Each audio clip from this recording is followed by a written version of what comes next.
నమస్తే రమగారు. నమస్తే జయ. రమగారు, దేవీ నవరాత్రులు మొదలైనాయి. ఒక్కొక్క రోజు ఒక్కొక్క అలంకరణ ఉంటుంది కదా అమ్మవారిది. మనం ఒక్కొక్క అలంకరణ గురించి ప్రత్యేకించి ఆ రోజు అలంకరణ, ఎలాంటి నైవేద్యాలు, పూజా విధానం మాట్లాడుకుందామండి. దానికి సంబంధించిన పురాణ ఇతిహాసం ఏదన్నా ఉన్నా కూడా మాట్లాడుకుందాం. సో మొదటి రోజులోకి వెళ్దాం. శరన్నవరాత్రులు అంటే 9 రాత్రుల పాటు అమ్మవారిని పూజించడం. అవునండి. ఇదేంటంటే ప్రాంతాలు, దేవాలయాల వారీగా చిన్న చిన్న మార్పులు ఉంటాయి. అమ్మవారికి మనం సాధారణంగా ఏం చెప్తాం, దశ మహావిద్యలు అమ్మవారివి, నవదుర్గా స్వరూపాలు అమ్మవారివి. అవి కాకుండా ఆమె ఎన్నో స్వరూపాలలో మనకి కనపడుతుంది.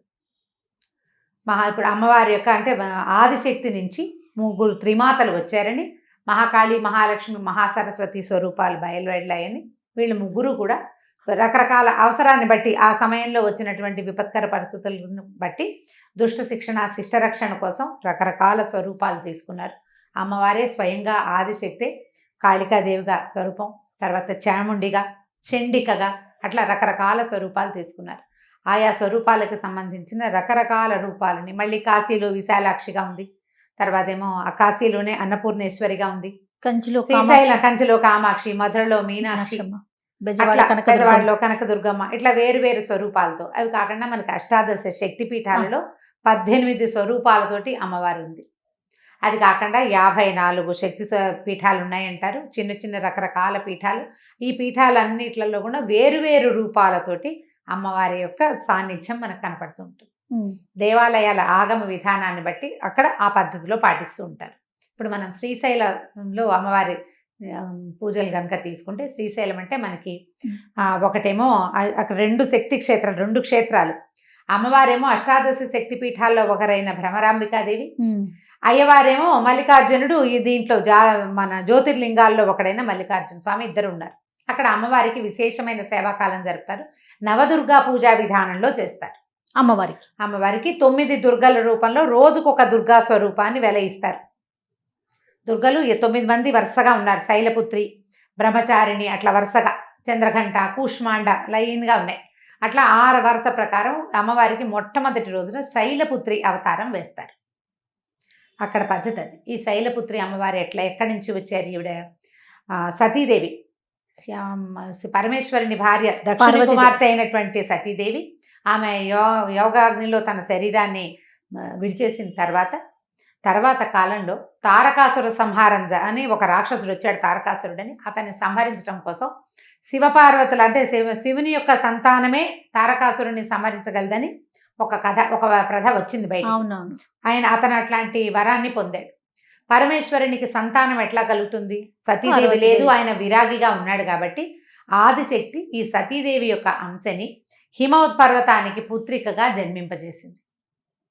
అప్పుడు ఆవిడ పార్వతీదేవిగా హిమవత్ పర్వతానికి పుట్టింది. ఆ శైలుని యొక్క కుమార్తె శైలపుత్రి. శైల అంటే కొండ, శైలము యొక్క కుమార్తె శైలపుత్రి. మొట్టమొదట హిమాలయాలకి అంటే హిమవత్ పర్వతానికి మేనక అనే భార్య ఉంది. ఆమె యొక్క గర్భాన సతీదేవి యొక్క అంశని జన్మింపజేశారు పరమేశ్వరుని వివాహం చేసుకోవటం కోసం. ఆ పరమేశ్వరుని కోసమే పుట్టినటువంటి తల్లి మొట్టమొదట ఈవిడే శైలపుత్రి. ఆమె యొక్క స్వరూపాన్ని ఇక్కడ ఇట్లా మన భ్రమరాంబాదేవి దేవాలయంలో, శ్రీశైలంలో శైలపుత్రి అవతారాన్ని వేస్తారనమాట.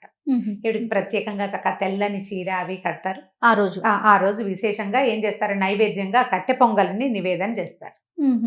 అదే ఇప్పుడు మనం విజయవాడ కనకదుర్గాదేవిని తీసుకున్నాం అనుకో, కనకదుర్గాదేవిని మొట్టమొదటి రోజున స్వర్ణ కవచాలంకృత దుర్గాదేవిగా అలంకరిస్తారు. అవునండి. ఇది సాధారణంగా నియమం ఏంటంటే, బాలా త్రిపుర సుందరి మొదటి రోజు బాల కుమార్తె, చిన్నపిల్ల కదా అవతరించాలి మొట్టమొదటి. ఇప్పుడు శైలపుత్రి చిన్నపిల్లే. నవదుర్గల్లో మొదట ఆవిడ శైలపుత్రి, చిన్న పాప కిందే లెక్క. ఆవిడ కన్య, చిన్నపిల్ల. అష్టవర్షాత్ భవేత్ కన్య అంటారు, 8 ఏళ్ల పిల్లేనమాట.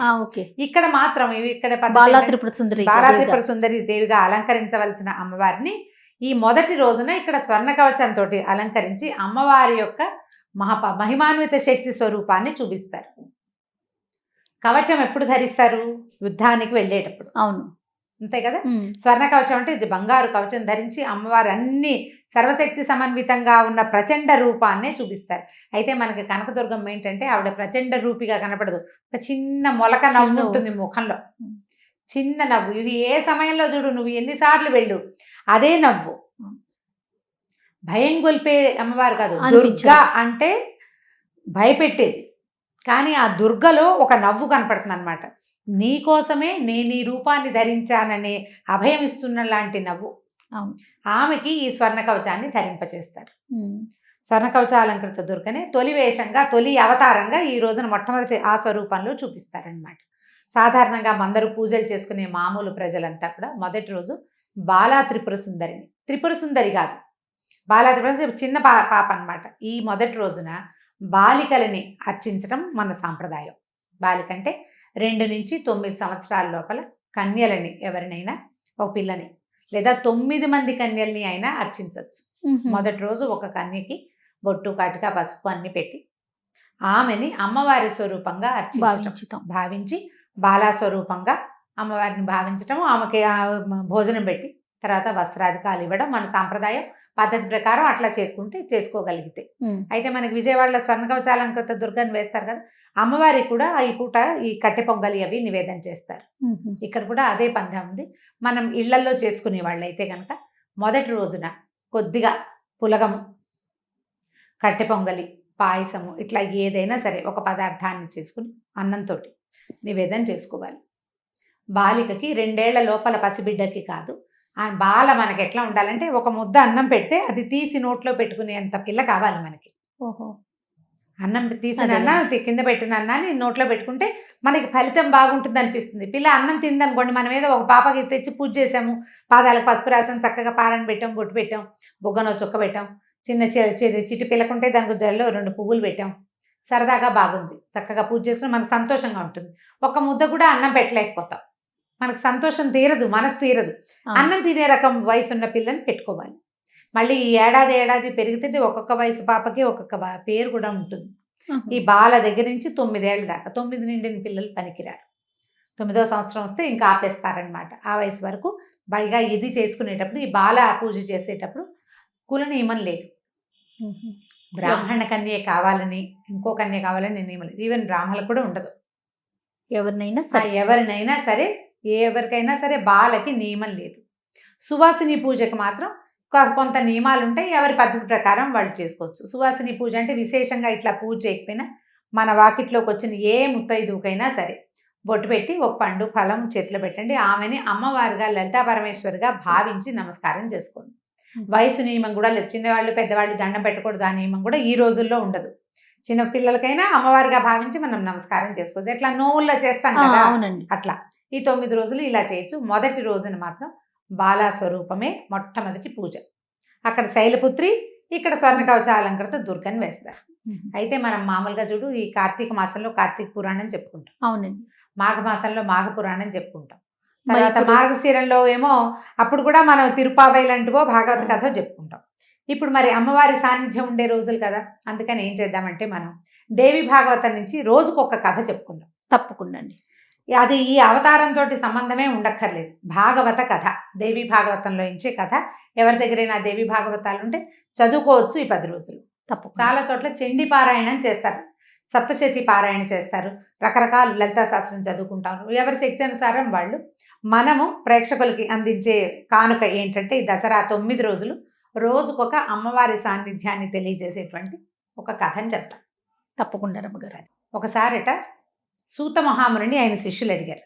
మనం ఇట్లా పురాణాలు అనగానే సూత మహాముని శిష్యులు వస్తారు అంతే. అమ్మవారి కథ భాగవతం అంటే ఏమిటి? దేవి భాగవతంలో ఒక ప్రత్యేకమైన విషయం ఉంది కదా, అది అసలు ఎవరు ఎవరికి ఎప్పుడు చెప్పారో అడిగారట. సూత మహాముని శిష్యులకు చెప్తున్నాడు. ఒకసారట అగస్త్య మహర్షి, లోపాముద్ర ఆయన భార్య, వీళ్ళిద్దరూ కలిసి కైలాసానికి వెళ్ళారు. వెళ్తే పార్వతీ పరమేశ్వరుడు లేరు, కానీ కుమారస్వామి ఉన్నాడు. వీళ్ళు వెళ్ళి ఆయన దగ్గర కూర్చున్నారు.